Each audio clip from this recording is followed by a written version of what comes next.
আসসালামু আলাইকুম welcome to our another Singapore blog এবং আজকে হচ্ছে আমাদের সিঙ্গাপুরের সেকেন্ড ডে যে ডেতে সারাদিন আমরা না খেয়ে শুধু ঘোরাঘুরি করছি এবং শপিং করছি। সো চলুন ব্লগটা শুরু করা যাক। গতকাল আমরা মালয়েশিয়া থেকে সিঙ্গাপুরে আসি এবং আসার পরে একদম টেস্ট নিয়ে রাতে অনেকক্ষণ পর্যন্ত সিঙ্গাপুরের রাস্তায় হাঁটাহাঁটি করেছি।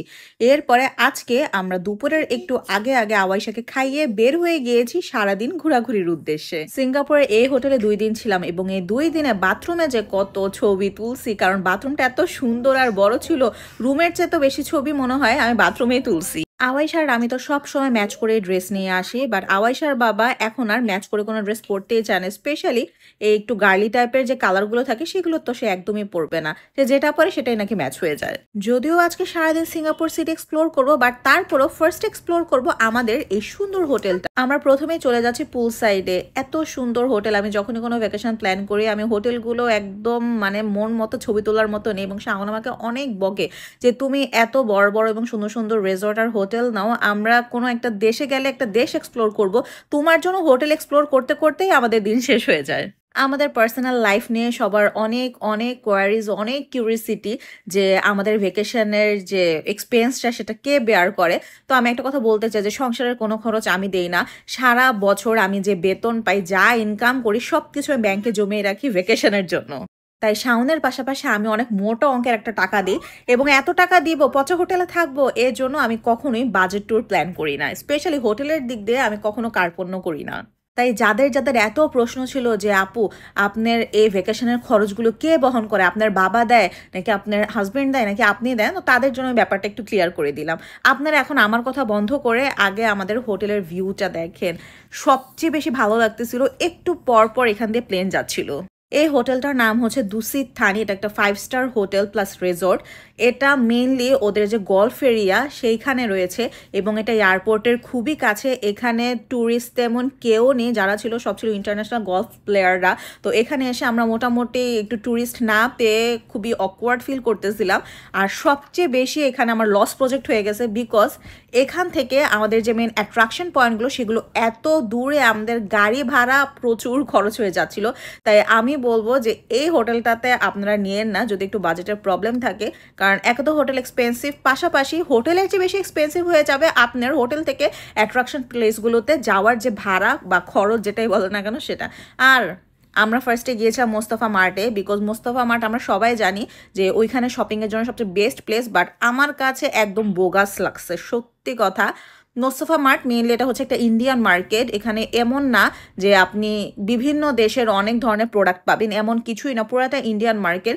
বাচ্চাদের জুতার কালেকশনগুলো ভালোই ছিল, এইটা বাদে কোনো কিচ্ছু ভালো না। আর দাম, একটা এয়ার ফ্রায়ারের দাম ছিল 85,000 টাকা, তাও নর্মাল ওইরকম কোনো ব্র্যান্ডের না। ফিলিপসের এয়ার ফ্রায়ারের দাম 85,000 টাকা, যেটা বাংলাদেশে 18 না 19,000 টাকা। একমাত্র বাচ্চাদের জুতার মধ্যে আমি কিছু কিছু সুন্দর জিনিস পাইছি, এছাড়া বাচ্চাদের ড্রেস বলেন অথবা কোনো কসমেটিক্সের জিনিস বলেন একদমই বাজে। মানে মোস্তফা মার্ট আমার কাছে একদমই বিশ্রী লাগছে, এটা হচ্ছে সত্যি কথা। তো আওয়াইশার জন্য এই জুতাটা আমার কাছে খুবই সুন্দর লাগছে, এটা ওকে ট্রায়াল দিয়ে দেখালাম। আপনি বাচ্চাদের জন্য জুতার কালেকশন অনেক পেয়ে যাবেন, বড়দের জন্য মেবি পাবেন। আই মিন ছেলেদের জুতা টুতা আছে ভালো, মেয়েদের তেমন একটা ভালো নাই। এর চেয়ে বেটার হয় যদি আপনি আশেপাশে ঘোরাঘুরি করে, ওদের বিভিন্ন দেশের বিভিন্ন মানুষের অনেক দোকান আছে, তো ওই দোকানগুলো যদি আপনি দেখেন আপনি এখানে অনেক ভালো ভালো জিনিস পেয়ে যাবেন। বাট যেটা আমি বলবো সেটা হচ্ছে আপনি যদি সিঙ্গাপুরে ঘুরতে যান, আপনার হোটেল নেবেন আপনি অবশ্যই মোস্তফা মার্টের আশেপাশে, বিকজ এর আশেপাশে সব ঘোরার জায়গা, খাওয়ার জায়গা। স্পেশালি আমরা যারা বাঙালি তারা বাংলা খাবার, ইন্ডিয়ান খাবার এসব কিছু পেয়ে যাবো এই এরিয়াতে, এবং আপনি জাস্ট পায়ে হেঁটে সব কিছু এক্সপ্লোর করতে পারবেন। আপনার কোনো টাকা পয়সা, ট্যাক্সি ভাড়ায় অযাচিত খরচ হবে না, এটুকু আমি বলতে পারি। মোস্তফা মার্ট বিশাল বড় মার্কেট, এদের অনেকগুলো জোন আছে, 4টা না 5টা ছিল, না জানি 6টা গেট ছিল এরকম। তো এক একটার মধ্যে এক একটা জিনিস পাওয়া যাচ্ছিল, কোনোটার মধ্যে জাস্ট জুয়েলারি, আবার কোনোটার মধ্যে পারফিউমস, কসমেটিক্স, কোনোটার মধ্যে এরকম শুজ শুধু, আবার কোনোটাতে এরকম ড্রেসেস। তো আপনি ড্রেসগুলো দেখেন, যারা ইন্ডিয়ান তাদের নিচের ড্রেসগুলো ভালো লাগবে, বিকজ এগুলো একটু কেরালা স্টাইলের এই টাইপের। তো আমার এগুলো কেনার ইচ্ছা নাই, কিন্তু পার্টি ড্রেসগুলো দেখেন, এগুলো কোনো জামা হইলো, এর চেয়ে কত সুন্দর সুন্দর জামা অনলাইনেও পাওয়া যায়। তো আমি জাস্ট দেখতেছিলাম যেগুলি কি ভাই, হুদাই ঘুরতেছিলাম, এখন আসছি যখন একটু তো ঘুরবই। মানে এমনই ঘুরতেছিলাম যে ফ্রিজ, ওয়াশিং মেশিন সবই দেখতেছিলাম, এগুলোকে আমরা কিনবো, বাট তারপরেও দেখতেছিলাম যে কোন জিনিসের দাম কি লিখে রাখছে। পরে মনে হলো যে না, অনেক টাইম ওয়েস্ট হয়ে যাচ্ছে, আমরা এখান থেকে নেমে একটু হেঁটে আমরা চারপাশ ঘুরে দেখি যে কোথায় কি আছে। আর আপনার সবচেয়ে ভালো লাগবে যে মোস্তফা মার্ট এরিয়াতে আসলে আপনার মনে হবে যে আপনি বাংলাদেশের একটা ছোট কর্নারে চলে আসছেন। আমার মোস্তফা মার্টের আরেকটা গেট দিয়ে ঢুকে গেলাম এবং এটা হচ্ছে কসমেটিক্সের জোন। কসমেটিক্সগুলো দেখেন, মানে কিছু বলবো না, কিছু বললে আবার সমস্যা আছে, কিন্তু আপনারা দেখলেই বুঝবেন যে কিচ্ছু নাই। মানে মনে হবে যে আপনি চকবাজারে লোকাল মার্কেট ঢুকছেন। আর যে সানগ্লাসগুলো ডান্ডিও ভাঙা। এত গরম ছিল, আওয়াইশার খুব মন চাচ্ছিল যে ড্রিঙ্কস খাবে এবং আমরাও দিলাম। দেখেন এতবার একটা ড্রিঙ্কস সে একাই খাচ্ছে। আর এখানে আমি একটু শপিং টপিং করতেছিলাম। এই সানগ্লাসগুলোর ভিডিও আমি একটু আগে দিয়েছিলাম, যে আমি সবগুলো পরে পরে দেখতেছিলাম, এত ফানি লাগতেছিল আমাকে। কোনোটাই কিনি নাই বিকজ ভালো লাগতেছিল না, বাট এই ব্যাগগুলো খুবই ভালো লাগছে। আমি নিজের জন্য কিনছি এবং হসপিটাল কলিগদের গিফটের জন্য কিনছি। এক একটার দাম খুব বেশি না, আমি এখানে দাম বলবো না, বাট আপনি 1000 টাকার মধ্যে পেয়ে যাবেন। আর আমি কোথাও গেলে আওয়াইশার জন্য clip, hair band, hair accessories যা আছে ওগুলো তো কিনবই। তো দেখুন, এগুলি হচ্ছে কোরিয়ান ব্র্যান্ডের মনে হয়। এগুলো কি সুন্দর না, ইউনিক। আর মোস্তফা মার্টে গিয়ে টোটালি কিচ্ছু পাই নাই। এজন্য বললাম যে এরিয়াতে থাকবেন আপনি মোস্তফা মার্টের আশেপাশে, কিন্তু কিন্তু কেনাকাটা করবেন রাস্তার দোকানগুলো ঘুরে ঘুরে। চাইনিজ, কোরিয়ান, অনেক দেশের অনেক দোকান পেয়ে যাবেন।